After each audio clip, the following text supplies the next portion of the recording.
안녕하세요. 솔로몬TV 손변호사입니다. 여러분 썸네일 보셨죠? 오늘도 아주 흥미로운 내용으로 영상을 준비하게 되었습니다. 참 안타깝죠. 네. 환자한테 책임을 다해야 되는 의사가 환자를 대리하는 변호사를 협박하면 되겠습니까? 참 안타까운 일입니다.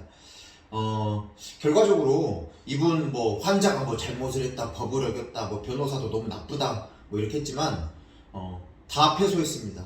네, 현재까지, 고소했던 사건도 환자분이 명예훼손으로 환자를 고소했던 사건에서 환자분 무혐의 결정, 그래서 불송치 결정 받으셨고, 또 글을 더 이상 쓰지 못하게 해달라고 가처분 신청도 했었는데요. 게시글 금지 가처분 신청도 했는데, 그것도 아주 보기 좋게 패소했습니다. 자, 오늘 이 사건에 대해서 상세하게 살펴볼 텐데요. 첫 번째로는 궁금해 하실 건데, 이 의사가 과연 저를 어떻게 협박했는지 한번 네이버 카페에 올렸던 글들 잠깐 보겠습니다. 자, 이분이 환자분 글 게시글에다가 이제 댓글을 남긴 내용입니다. 그래서 막 여기 보면 지금이라도 늦지 않았다. 가서 병원 가서 싹싹 빌어라. 병원 가면 선처해 줄 수 있다. 무슨 선처예요. 자기네들 결국은 패소였는데.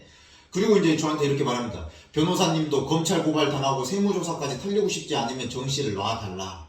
변호사 면허는 박탈되시는 거 아시잖아요. 변호사 변협 진정 어떻게 무슨 소리예요. 네, 말도 안 되는 말입니다. 아니, 탈세를 해야지 제가 세무조사를 당하죠. 전 탈세한 게 전혀 없고요. 무슨 대단히 돈을 많이 버는 변호사님들이야 탈세를 하지. 저는 무슨 굉장히 조그만한 변호사 사무실에서 무슨 탈세를 합니까? 본인이 탈세하니까 다 탈세하는 줄 아나 봐요. 전혀 그렇지 않습니다. 저는 환자분들, 의료인들한테 카드 결제든 계좌이체든 현금 영수증이든 다 그렇게 해달라 말씀을 드리고 있으니까 편하게 하시라고 말씀을 드리고 있습니다.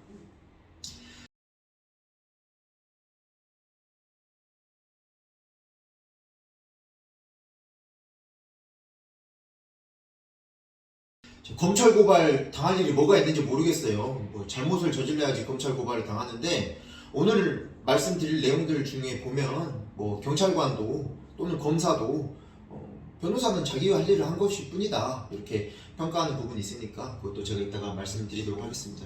자, 여기서 끝나지 않고요. 또 저를 뭐라고 협박을 하냐면, 제 가족까지 들먹이면서 협박을 하고 있거든요. 요 며칠 변호사가 많이 지쳤을 것입니다. 살살 해라고 조언하고 있을 것입니다.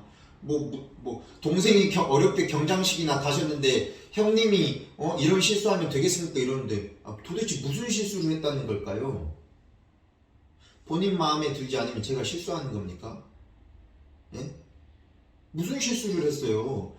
제가 실수하지 않았다는 것이 이미 재판을 통해서 판사님께서 판결문도 내려주셨고, 경찰과 검찰 수사에서도 제가 실수하지 않았다는 게 여기서 다 드러나고 있습니다. 그냥 꿈을 깨시면 좋겠어요. 이 사건에서 본인이 이길 수 있다라는 꿈을 좀 깨면 좋겠습니다. 몇 번이나 계속 지고 있잖아요. 자, 그래서 제 동생한테 제가 이걸 보내줬더니 동생이 자기 경장 아니라고 진급해가지고 지금 경사라고 네, 그걸 꼭 정정하고 싶네요. 자, 그래서 무조건 무혐의 나온다고 하면서 수의민을 사지에 몰았다고 하는데 전혀 그렇지 않아요. 제 의뢰인들 중에 저랑 상의를 해서 후기 게시글을 올린 분들 중에 벌금 100원이라도 내신 분이 단 한 명도 없습니다. 아직까지도 단 한 명도 없고 전과자가 된 사람이 한 명도 없다라는 거예요.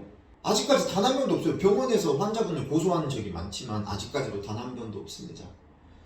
당신 수의민도 피해자가 될 거고 변호사랑 좀 있으면 등 돌릴 겁니다. 네. 이게 여기 보시면요. 이 댓글을 보시면 이게 2020년 4월 글이거든요. 네. 네. 여전히 환자분이랑 저랑 관계가 굉장히 좋고요. 아니나 다를까 그 과정에서 환자분이 불송치 결정, 무혐의 받았고 형사사건은 또 민사 가처분 신청에서도 환자분이 승소했고 했기 때문에 등 돌릴 일 없습니다. 네, 본인 걱정이나 하세요. 자, 여기서 기소가 예상된다라고 하는데 본인이 무슨 이런 말을 도대체 어디서 듣고 왔는지 모르겠어요. 기소 전혀 안 됐고요. 여기 이제 아주 좋은 말이 있습니다. 맞는 말도 있네요. 병원 하나로 10명이 넘는 사람의 생계가 유지됩니다. 네.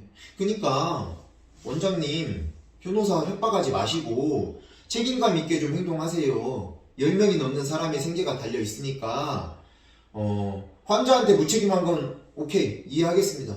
근데 직원분들 운영하시는 뭐 병원 이런 거 생각하시면 더 이상 무책임하게 행동하지 마세요. 제발 좀 제대로 된 변호사님 찾아가셔가지고 내 말 맞나 틀리나 객관적으로 좀 판단해 보세요. 아니 이것도 불송치 결정 받았고 이것도 계속 지고 있잖아요. 지금 환자분한테 지금 1억 6천짜리 민사소송 걸으셨거든요. 그거 이기실 것 같으세요? 아니 제 영상 봐보세요. 2억 청구했던 분도 지금 졌다니까요. 아니, 변호사님들이 여러 명 찾아가 보시라고요. 좀 객관적인 말을 해주시는 변호사님을 찾아보시라고요. 본인 듣고 싶은 말만 달콤한 이야기 들려주는 변호사님 말고 객관적인 이야기를 해주시는 변호사님을 찾아가 보시길 바랍니다. 아니, 듣고 싶은 이야기만 해주는 변호사님 찾아가면 보시다시피 변호사비만 날렸지 않습니까? 참 그걸로 차라리 환자분 뭐 합의금이라든가 치료비라도 좀 주시면 좋았잖아요. 그러면 이렇게 될 일이 없잖아요. 그래서 여기 아래 보면 뭐 변호사님 내일까지 연락 주면 인간 대 인간으로 없었던 일 해줍니다. 진짜 웃기네요. 네, 그리고 뭐 법으로 겁박해서 고민 많으실 건데 죽어도 혼자 안 죽는다라고 하시는데 아니, 해보세요. 네. 아니 제가 뭐 잘못한 게 있으면 저도 처벌 받을 테니까 해보세요. 계속 그렇게 변호사비만 날려 먹으시고 계속 해보세요. 그래서 변호사 면허는 의사 면허와 다르게 없어지기도 한다고 이렇게 자랑스럽게 말씀하시는데 의사 선생님들이 범죄 사실을 저지르고 나서도 굳건하게 그 의사 면허가 유지되고 있는 사실은 전혀 자랑스러워할 일이 아닙니다. 되게 그거 사회 문제로 많이 돼가지고 뉴스에도 많이 나오잖아요. 범죄를 저지르고도 의사 면허가 굳건하게 유지되는 사실은 자랑스러워할 일이 아니라 창피해야 하고 부끄러워해야 할 일이라는 걸 명심하시길 바랍니다. 근데 제가 이렇게 말씀드려도 제 말씀을 귀뚱으로 듣지도 않겠죠. 네. 근데 되게 문제가 많아요, 이분이. 왜냐면, 자, 이 환자 말고도, 이 환자 이전에 다른 분이랑 엄청 싸워가지고, 그 피해자 말로는 이 의사가 벌금도 받았다라고 하면서 저희한테 자료도 보내주셨거든요. 벌금 받은 자료. 그게 이제 사실인지 아닌지는 모르니까, 그건 일단은, 판단을 보류하고, 그럼에도 불구하고 또 제가 이분이랑 같이 이렇게 게시글을 제가 검토해드리고 또 내용 증명을 보내고 이런 한참 동안의 일련의 과정을 겪고 있는 와중에도 저희 사무실로 이 땡땡땡땡 병원에서 부작용 피해를 받았다고 전화가 오신 분이 2명이나 있습니다. 그 2명이나 더 있어요. 그러니까 지금 제가 아는 피해자만 4명인 거죠. 네, 큰 병원도 아닌데 문제가 많습니다. 자, 그래서 문제가 많기 때문에 환자를 8번이나 고소를 한 거겠죠. 네, 계속 지는데도 계속 고소를 하는 거예요. 네, 그렇게 계속 고집 부리면 기분이 좋은지 어떤지 모르겠는데 지금 환자분 상대로 민사소송 1억 6천 청구한 거 어떻게 되나 한번 보세요. 계속 제발 부탁드리건데 본인 생각 믿지 마시고 또 본인 말에 어이구 원장님 말이 다 맞습니다 하는 변호사님 말 믿지 마시고 제발 객관적으로 판단해주는 변호사님 말씀 좀 들으시면 좋을 것 같습니다. 이거 형사사건에서 무혐의 받았는데 불법행위가 아닌데 어떻게 1억 6천에서 과연 160만 원이라도 승소할 수 있을지 한번 지켜보면 좋을 것 같습니다. 제가 드리고 싶은 말씀은 예를 들어서 환자분이랑 의사가 직접 합의를 하거나 또는 어떤 원장님이 환자분 문제가 생긴 거를 저를 통해서 합의를 했을 때 그 원장님이 겁쟁이거나 바보라서 합의를 한 게 아닙니다. 전혀 그렇지 않아요. 우리 지금 이 문제가 됐던 이 사건의 원장님보다 훨씬 더 경험 많고 훨씬 더 병원 크게 운영하시는 분들이 합의를 하는 이유는 바보이거나 아니면 정말로 의료 과실을 일으켜서 합의를 한 게 아니라 상황적으로 보세요. 어떤 게 더 현명한 건지. 현명하신 판단을 하신 거니까 그렇게 말씀 좀 드리면 좋을 것 같습니다. 자, 오늘 제가 이제 드리고 싶었던 이야기는 더 중요한 건 뭐냐면 우리 환자분이 어떤 내용으로 무혐의 처분을 받았는가 또는 또 어떤 내용으로 이 가처분 신청에서 환자가 승소를 해서 앞으로 계속 게시글을 써도 된다라는 허락을 판사님으로부터 받게 되었는가, 그 내용을 오늘 말씀을 전달드리려고 하는 거기 때문에 또 중요한 내용으로 넘어가 보겠습니다. 이 사건은 해운대 경찰서에서 우리 환자분이 불송치 결정을 받았습니다. 네, 그래서 명예훼손, 정보통신망 이용법, 명예훼손, 업무방해, 증거 불충분해서 혐의 없다 결정 받으셨고요. 이런 내용들 너무 제가 많이 말씀드렸고, 환자분이 무혐의 받았던 거 지금 저희 카페에 가더라도 거의 10개 이상, 10몇 개 올라가 있으니까 명예훼손으로 걱정하시는 환자분들 꼭 제 카페나 제 영상 보시면서 어떤 내용으로 변소를 해야 되는지, 경찰관에게 뭐라고 말해야 되는지, 이런 유사한 사건에서 꼭 그 참고자료를 보시면 좋을 것 같고요. 이런 거 명예훼손 불송치 결정문 받았던 거라든가 불기소 이유 결정문을 다른 변호사님들은 다 유료로 제공합니다. 네, 다 어느 정도 이용료를 내야지 이걸 제공하는데 저희 카페에는 무료로 올라가 있어요, 환자분들. 그러니까 제가 이렇게 환자분들 위해서 많이 봉사활동 하니까 환자분들께서도 잘 활용을 하시면 좋을 것 같습니다. 자, 우리 수사관이 뭐라고 판단했는지 천천히 몇 개만 읽어보겠습니다. 자, 이 게시글을 보면 환자분이 글을 되게 많이 쓰긴 했지만 실제로 이 게시글로 말미암아서 다른 성형 부작용 입은 회원들로부터 응원도 받았고 댓글도 받은 사실이 확인이 된다. 그러니까 공익 목적이 좀 인정된다는 거겠죠. 자, 피의자는 실제로 시술을 받았고 이 시술 받은 이후 부작용이 있어서 객관적인 자료인 의사의 소견서와 직접 경험담을 작성한 점을 비추어 관련 정보를 구하고자 하는 인터넷 사용자의 의사결정에 도움이 되는 정보 및 의견 제공이라고 봄이 상당하다. 공익 목적의 글이다. 자, 그 다음에 저를 되게 걸고 넘어졌었거든요.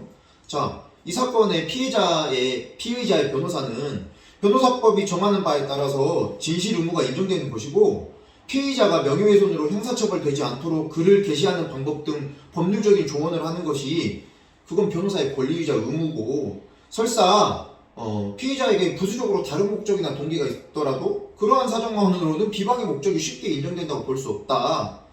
그래서 이 명예훼손이 성립하지 않는다라고 평가하고 있고요. 공익 목적이 성립하니까, 공익 목적이 인정되니까. 그 다음에 업무방해에 대해서도 이게 허위사실도 아니니까 고소인 성형외과 운영이 방해되었다고 보기에는 무리가 있다. 이렇게 해가지고 증거 불충분은 혐의 없음 받아서 불송치 결정됐고요. 네, 이거 하고도 고소를 7번이나 더 했습니다.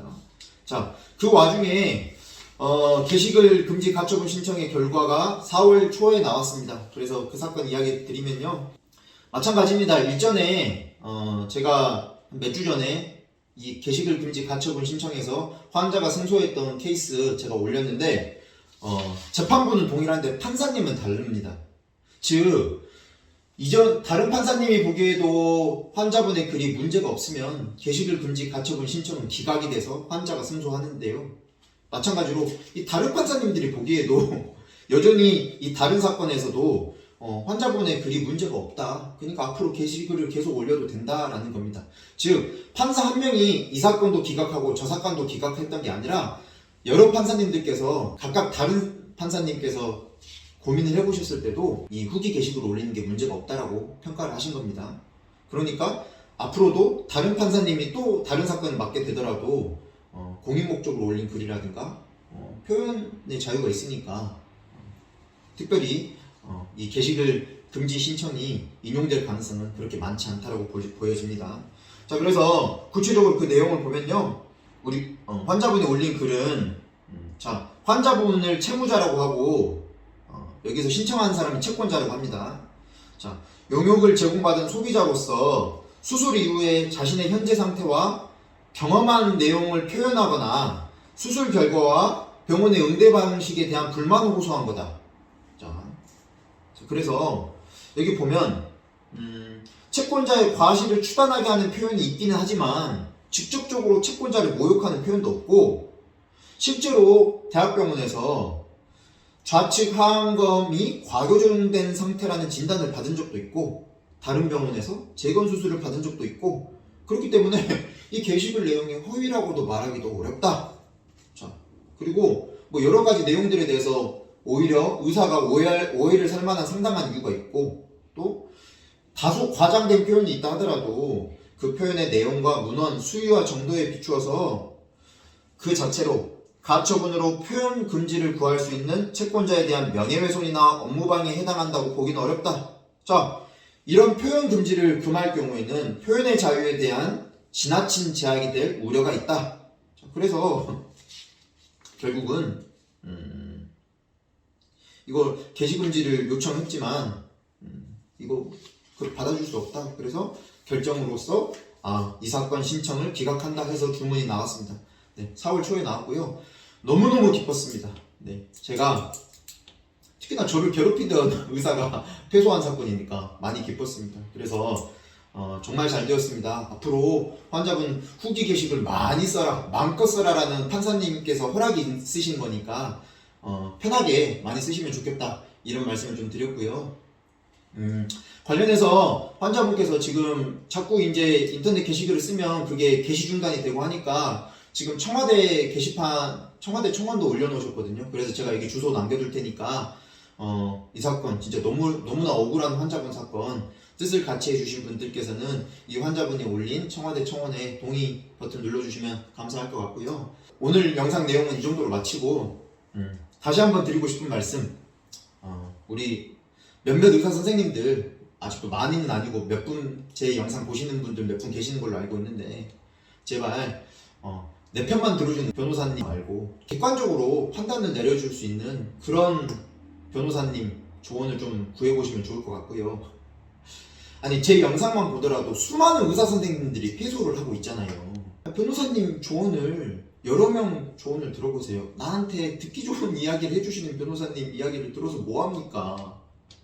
객관적이지 않잖아요.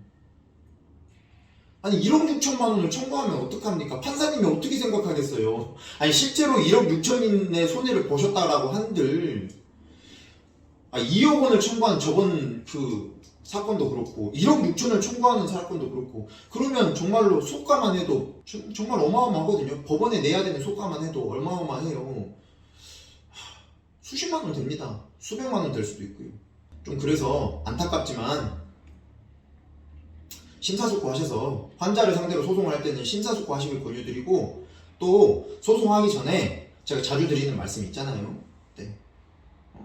혹시 문제가 되는 환자가 있으면, 골치 아픈 사건이 있으면 저한테 말씀 주세요. 의사 선생님들께서 저한테 제 사무실로 연락 주시면 제가 무료로 환자분과 의사 선생님 사이 중재를 해드릴 거니까 언제든지 얼마든지 저한테 말씀 주세요. 실제로 그렇게 해서 도와드렸던 의사 선생님들도 많이 계시니까 부담 갖지 마시고 편하게 연락 주시면 좋을 것 같습니다. 어쨌든 굉장히 기쁜 소식으로 오늘 영상 이렇게 준비해 봤습니다. 시청해 주셔서 감사드리고요. 이 사건 마무리될 때까지 제가 환자분 잘 도와드리고, 민사사건 결과도 아주 기쁜 소식으로 다시 찾아뵙도록 하겠습니다. 오늘 시청해 주셔서 감사합니다. 귀귀를 듣겠습니다. 소리 높여 변호하겠습니다. 솔로몬TV 손변호사였습니다. 감사합니다.